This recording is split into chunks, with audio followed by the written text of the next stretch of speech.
my infinitely wise father-in-law covered for me last week while I was in Nashville.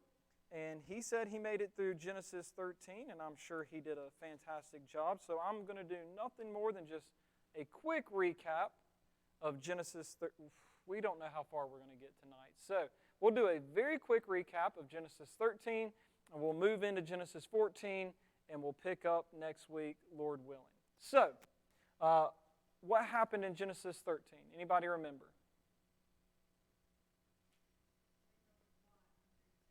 That's right. Abram and Lot went their separate ways. And do you remember, how does Lot choose his portion of the land?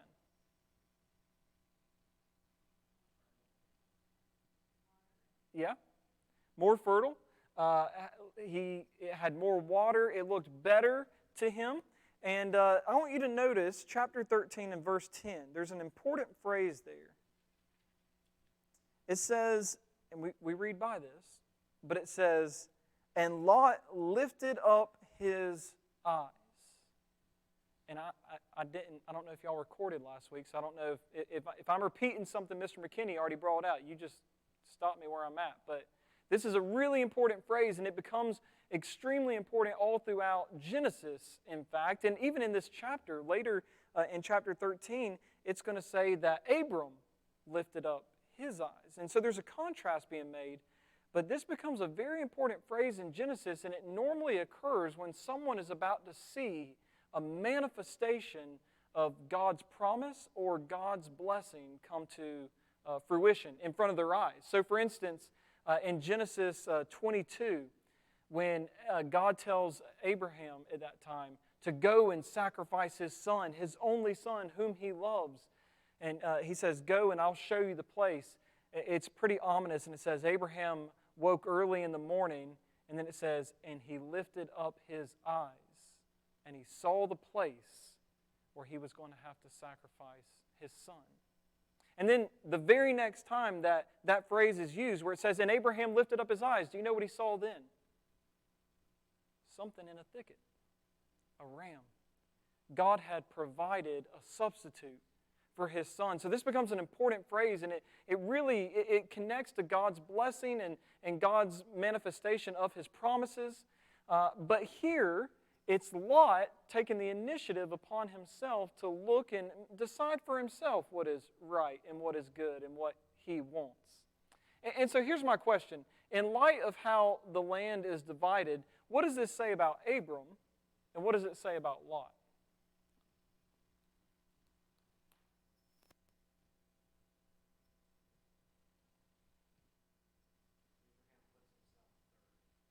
Okay, explain.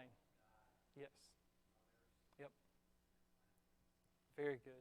Very, very good. Abram is showing like the textbook example of humility here. Because God made the promises to him. All this land is Abram's. He can take whatever, he didn't even have to give any to Lot, and yet he says to Lot, look at the land.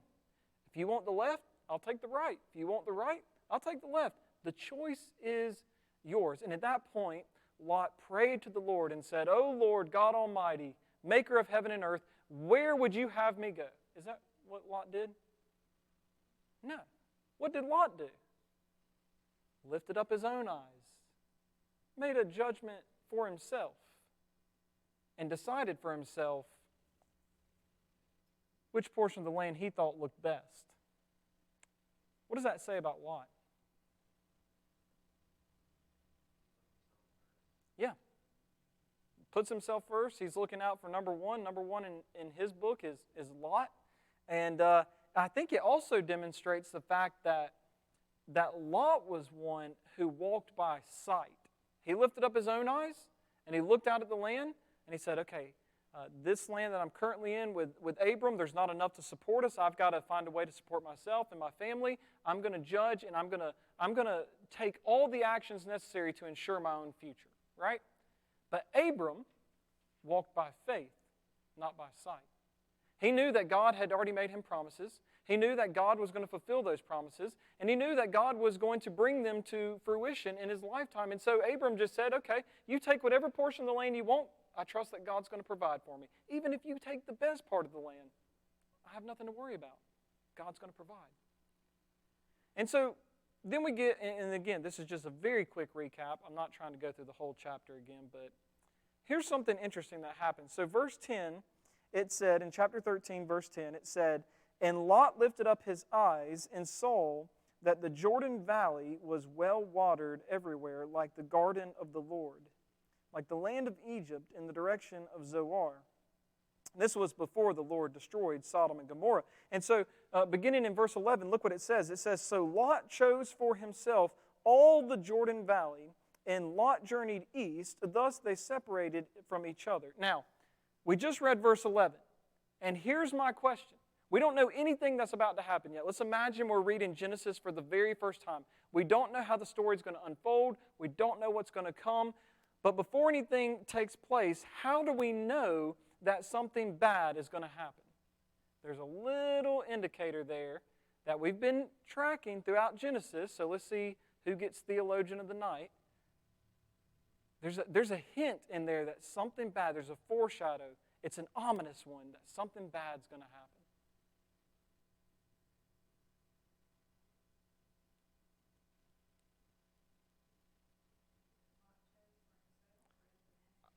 I heard it over here, actually. Was it Trevor or Michael?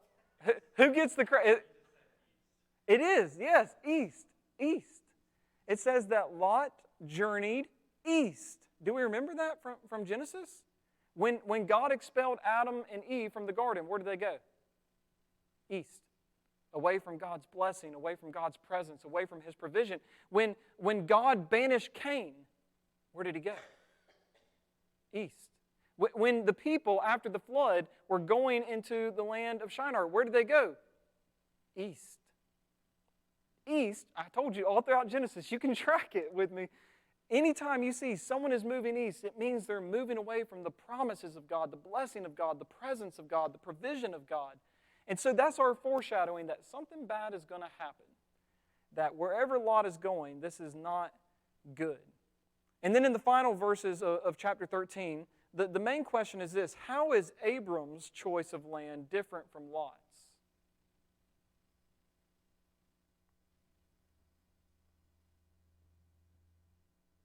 So Lot chooses his land by just looking at it and saying, all right, I'm going to pick what's best and I'm going to go there. Notice how Abram doesn't even make a decision. As soon as Lot makes his decision, it doesn't say, and so Abram chose for himself this land and settled there. Abram waited to hear from God where he would go. He was following God. That's his whole life. He says, Lord, I have no home. Because why? Genesis chapter 12, he said, leave your homeland, leave your father and your mother, leave the place of your birth, and go where I will show you. Abram doesn't know where to go. He's got no home anymore. He says, where the Lord leads me, I will follow. And so he's waiting on God. So Lot's presumptive, wants to take his life into his own hands, and yet Abram is willing to wait on the Lord to give him direction and guidance as he is deciding where he's going to settle. And we see that he ultimately settles in Hebron, and he builds an altar there and worships the Lord. And it's amazing that we just hear that Lot took all of his possessions that weren't really his, but Abram gifted it to him. And Lot goes to this land he shouldn't have gone to in the first place. It's a bad land, and he just settles there. But Abram waits for the Lord, and then as soon as he gets where the Lord tells him to go, he worships. Now, there's a lesson there. I'm not going to pull it all out for us, but it's good to remember that when you are waiting for the Lord and you actually receive that guidance from the Lord and you feel like you're finally in the path that God wants you to be in, and you see that He's providing you with all these blessings that can come from no one else but Him, it would be good to remember Him at that time and set up an altar like Abram did here and worship God. And yet so often we're like Lot, where we're like, I'm going to choose for myself. I'm going to do what I want. I'm going to pick the best portion for myself. And when I get there, I'm not even going to thank God. I'm just going to maybe go to church on Sunday. Then I'll remember Him. We're very quick to forget that God is the one who provides for us, right? Doesn't the Bible say that all that we have comes from the hand of God? And yet how often are we like, oh, well, God's good, but I did this for myself, so give me the praise. That indwelling sin, it'll get us every time. All right, so that's our very quick, but not actually quick enough recap of Genesis 13, but it's okay because we will only go through part of Genesis 14 tonight. And look, there's not even much there. I mean, it won't take long at all. So here's what's happening, all right? If you look at Genesis 14 real quick, you're going to see a bunch of names that are really incredibly difficult to pronounce. Let me just give you the basic context of what's happening. There are a bunch of kings who are going to war with each other. They all have hard names to pronounce, and it's involving some of the people that we have become familiar with from the Genesis story. Specifically, you have the kings of Sodom and Gomorrah who are going to be mentioned here. And we're going to get a couple of red flags. So the context is really there are 5 cities all together. Each city, it was a pentapolis is what it was called, where a pentapolis, where you had 5 cities clumped together, and each city had their own king. And so those kings aren't getting along. They're all fighting and warring together. And we get a couple red flags pretty much immediately. So if you look at Genesis 14, verse 1, it says, in the days of Amraphel, king of Shinar, Arioch, king of Elasar, this guy, king of Elam, and Tidal, king of Goim, these kings made war with Barah, king of Sodom, Birsha, king of Gomorrah, Shinab, king of Adam, Shemimber, king of Zeboim, and the king of Bela, that is Zoar. Now, in verse 1, there was a red flag. Should have just been like a blinking red light that, oh no, nothing good is going to come of this. Did you see something in verse 1 of chapter 14? I'm going to give you a hint.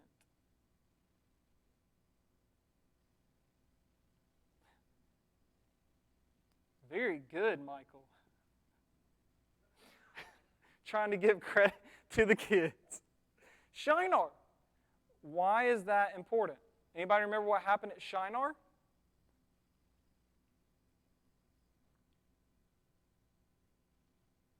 Home of the Babylonians, but something important happened in Genesis chapter 11 in the land of Shinar.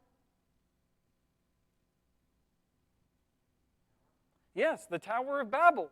Anybody remember the Tower of Babel? Happened in the land of Shinar, where God said, go and fill the earth and be fruitful, multiply. And they said, no thanks, we're just going to stay here in this one place, and we're going to build a tower to the sky and a city unto ourselves, and we don't want anything to do with you. We're going to be God ourselves. We're going to remove you from the throne. And so you see Shinar, and you automatically know, okay, nothing good's going to come of this.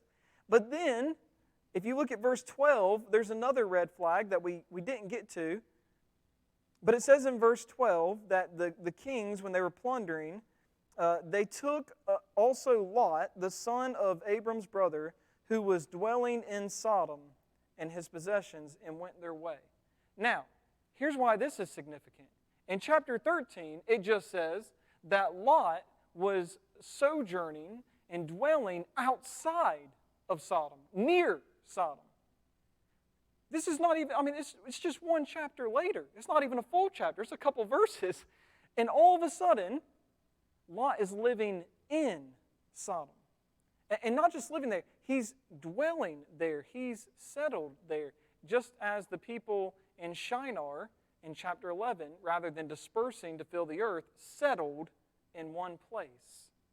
So you see a lot of red flags, and there's a sermon just right there in verse 12 about the allure of sin. It's good, it's tempting. I can be close to sin. I can dwell near Sodom without actually, going in Sodom.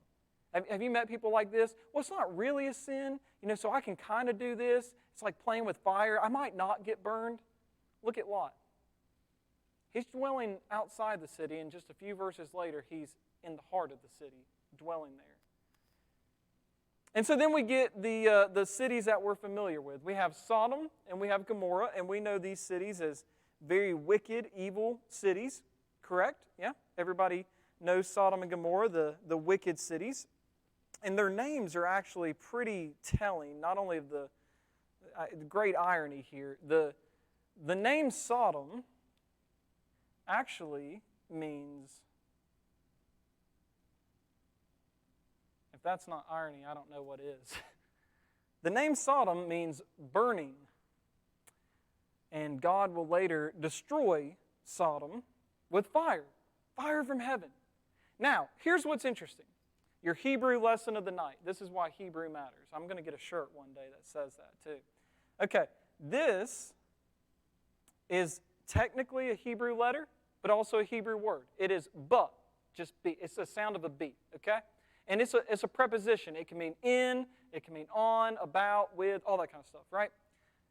You get that here too. So this is B. Now this is the Hebrew word ra. It means evil. Okay? This means evil. So you get an R here, and you can call that an A. So, ba-ra. Why am I telling you that? What was the name of the king of Sodom?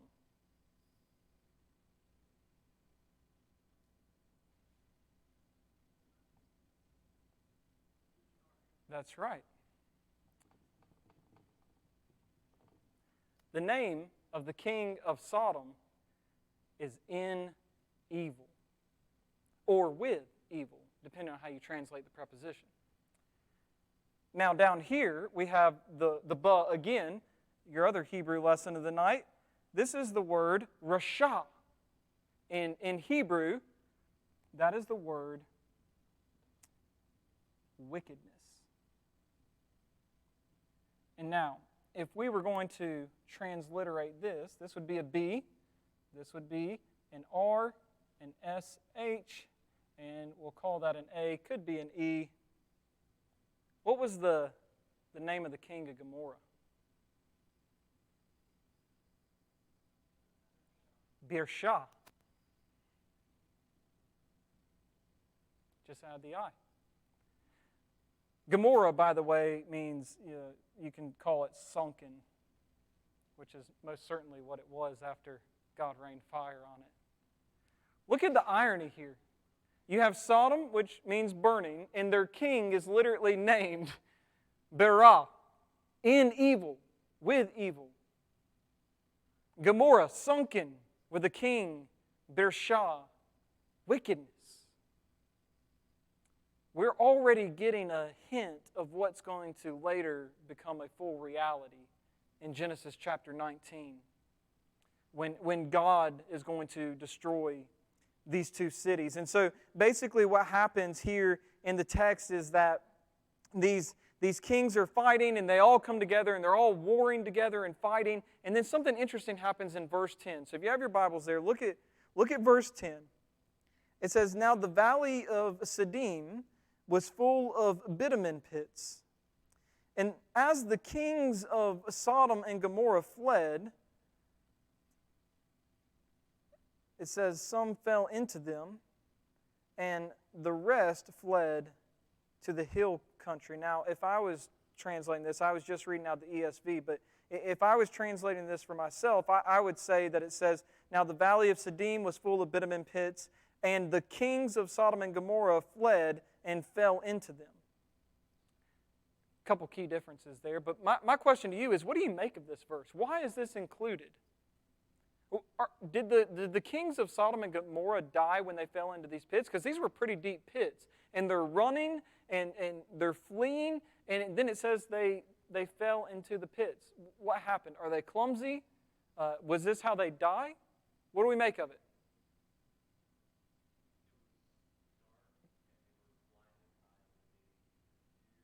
Okay.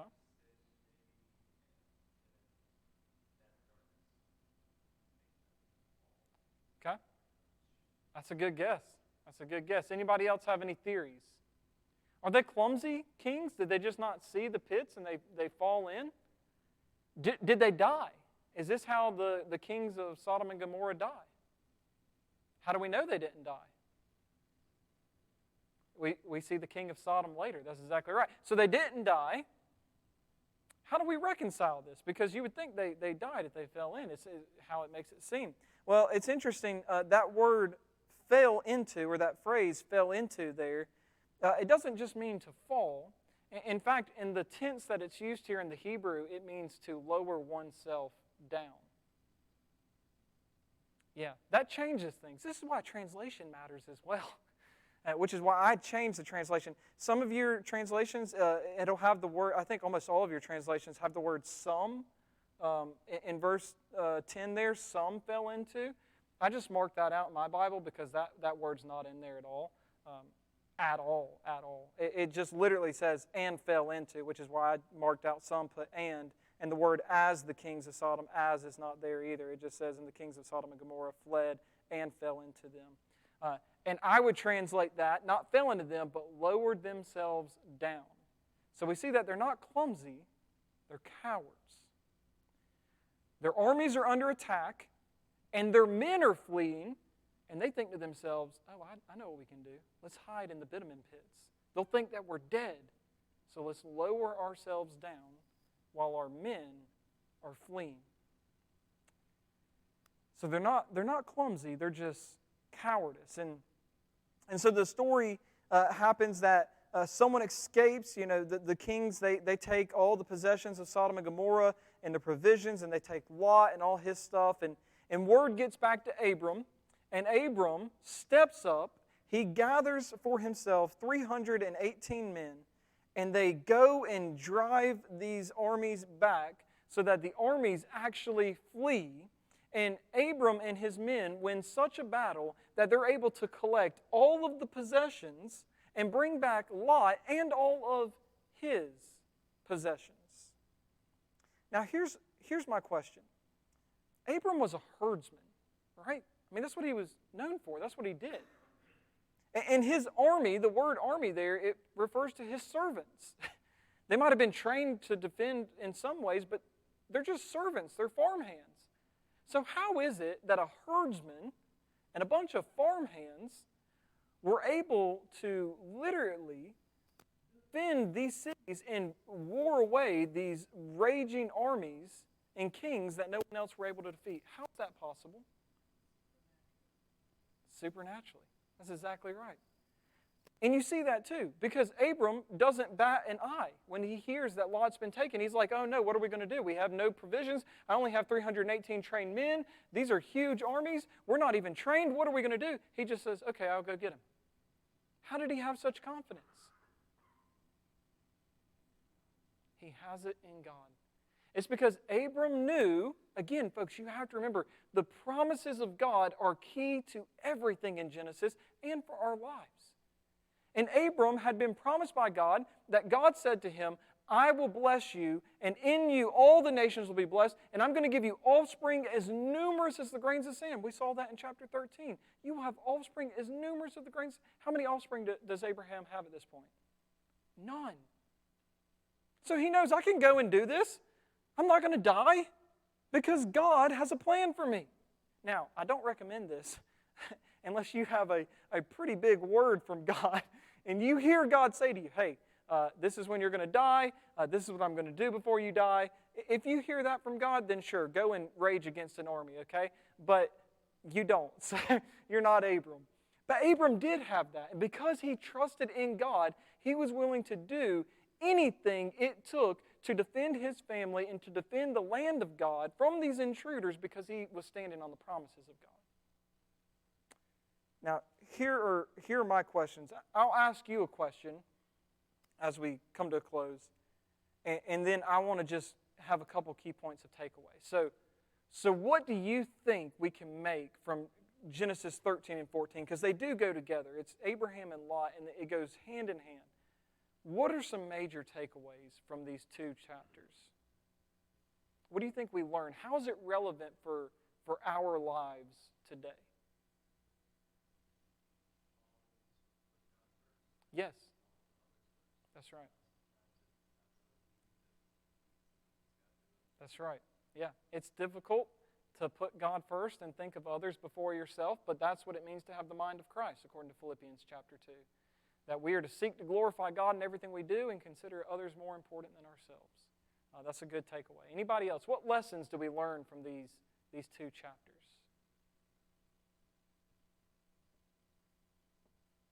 What about the folly of walking by sight rather than by faith. And how tempting that is for our own lives, right? I mean, how often are we more like Lot than Abram? Abram was willing to sit back and say, Lord, I won't move until you tell me to go. And wherever you tell me to go, I will go. We're not like that very often. We're more like Lot. When we see something that looks good to us, and we see something that looks right to us, and we see something that makes us happy and maybe makes our heart kind of glad, and we think, oh, I've got to pursue this thing with everything I have, even if I know it's bad for me, even if I know it's not going to, it just looks good and feels good, and I want it, so I'm going to take it. Just like Lot. He looked and saw the best portion of the land and said, I'll take it, even though, as we learn, he chose wrongly, didn't he? Notice how that's a lot like Eve in the garden. Right? She looked at the fruit, and she saw that it was good. Oh, that fruit would be good for food, make one wise. I could be like God. I'm pretty hungry. Everything looks good. It's all great. Lot looked at the land and he said, wow, it's well watered. Looks like there's a lot of provision, good space to run around. I think that these chapters are teaching us a lesson that it's a capital mistake to judge just by sight rather than by faith. That there is a way that seems right to man, but its path ends in death. And that's tempting. It's hard for us in our own lives, is it not? To try to be like Abram and sit back and say, Lord, you tell me where to go and what to do, and I'll do it. Rather than being like Lot and say, I'm going to take everything into my own hands and ensure my own future. Because that's typically what we do. What other takeaways do you have?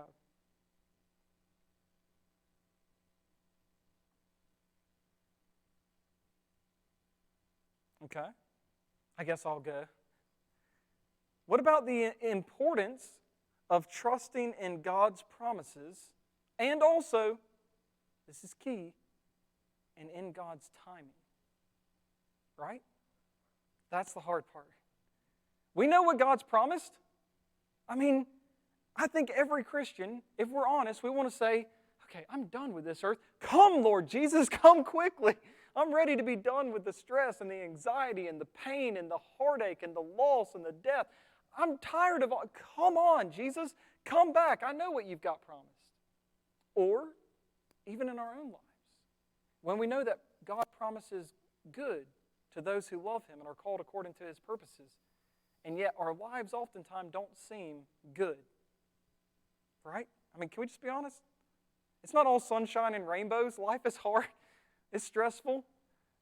And we're thinking, God, you said you've got good for me. I know that you want what's best for me.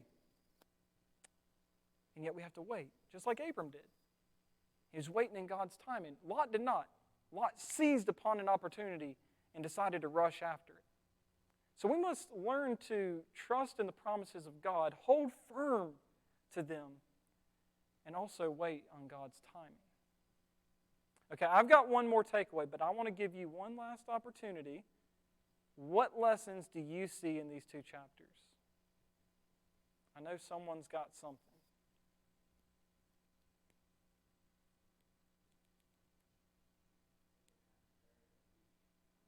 Yes.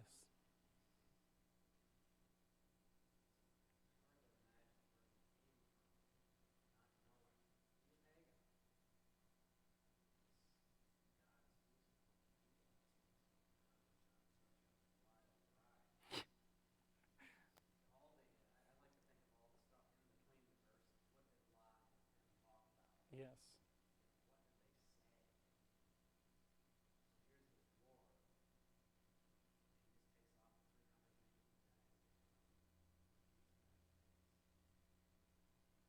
And I think to piggyback on that, this is not my last one I had written down, but I'm just going to piggyback because that's good, is that Abraham's obedience is flowing out of the fact that he knows the one true God.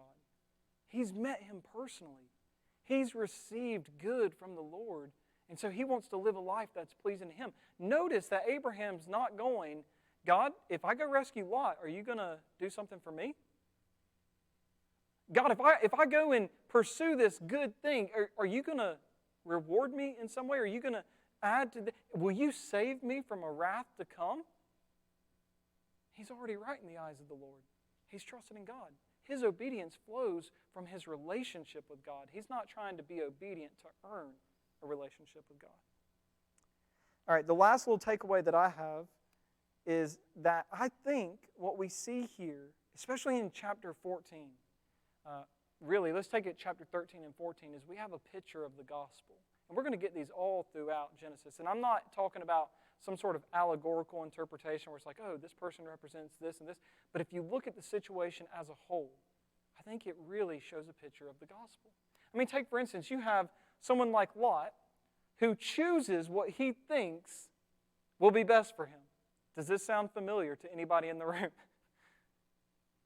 And then that thing that he chooses ends up being the reason for his own captivity. And he faces an enemy that he cannot overtake by himself.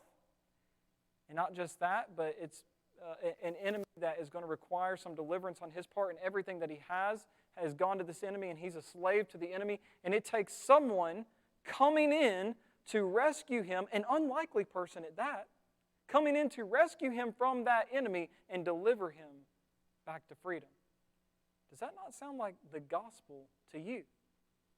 I mean, like Lot, we choose sin because we like it. We think, oh, it's going to feel good. I'm going to enjoy it. It's tugging at my heartstrings. It looks like the fat portion of the land to me. And then our sin damns us. It condemns us to hell. And the Bible says that we become enslaved to sin. That's what Romans chapter 6 says. It says that we're enslaved to sin. It was leading us away where we were in the bondages of sin. And then you have this carpenter from Nazareth. Does anything good come out of Nazareth? You have this carpenter from Nazareth who does something that seems crazy, like taking 318 men to go fight some big armies. Do something crazy like, I'm going to lay down my life on a cross. And through that act of obedience, I'm going to free people from their bondage and their captivity. Do you see the picture of the gospel that we have here? I heard a quote one time. It was actually from Charles Spurgeon, favorite preacher of all time. And a guy was preaching Genesis, and he was asking for Spurgeon's feedback, and Spurgeon said to the man, "Sir, there is no Christ in your Genesis." That was Spurgeon's main problem with the man's preaching. He said, if you can't see Jesus on every page of Genesis, you're not studying it close enough. That's my goal as we go through Genesis. I want you to see how it all relates back to Jesus. I'm not saying that this story is an allegory for Jesus. I'm saying that Jesus is the greater Redeemer, the greater deliverer. He's the one who delivers us from a greater enemy who has us in captivity, which is sin. We see a picture of Jesus here, and he's going to fulfill this in his life and death and resurrection. All right, so we've gone over just by 5 minutes. That's not even bad for us. But we're going to close, and we'll pick up, Lord willing, with Genesis 14. Next week, we'll talk about that famous man, Melchizedek, and have some good fun with that. We'll look at Genesis 14 and Hebrews chapter 7 in particular. And Mr. McKinney, I'm going to put you on the spot. Let's get a word of wisdom, and then I'll let you close us in prayer.